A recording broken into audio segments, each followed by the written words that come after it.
እያበድክ መሆን አለበት አብድህ መሆን አለበት ያኔ እየመጣህ መሆን አለበት እየበላህ መሆን አለበት በልተህ መሆን አለበት ምናምን ስትሉ we call it deduction ይሄ ምን ይባላል ብሩክ deduction ይባላል deduction all right ይሄው must be ብላችሁ ing ስታደርጉና must have ብላችሁ verb 3 ስትጠቀሙ quite different ለምሳሌ ይኸውላችሁ እዚህ ጋር you must be እስቲ በልሲ you must be kidding በልሲ እየቀለድክ መሆን አለበት ስትሉ you must be kidding መቼ አሁን you must be kidding መቼም እየመጣ መሆን አለበት በለኝ እቺ you must be coming right you must be coming is it okay yes እየጠጣ መሆን አለበት መቼም በዚህ ሰዓት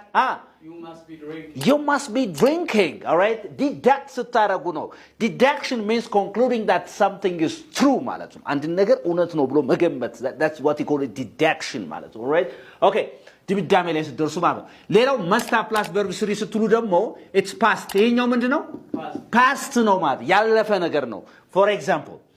you must have ብለህ ማለት ነው you must have bought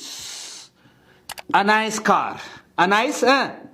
car ቆንጆ መኪና መቼም ገዝተ መሆን አለበት ያላችሁት ነው ማለት ነው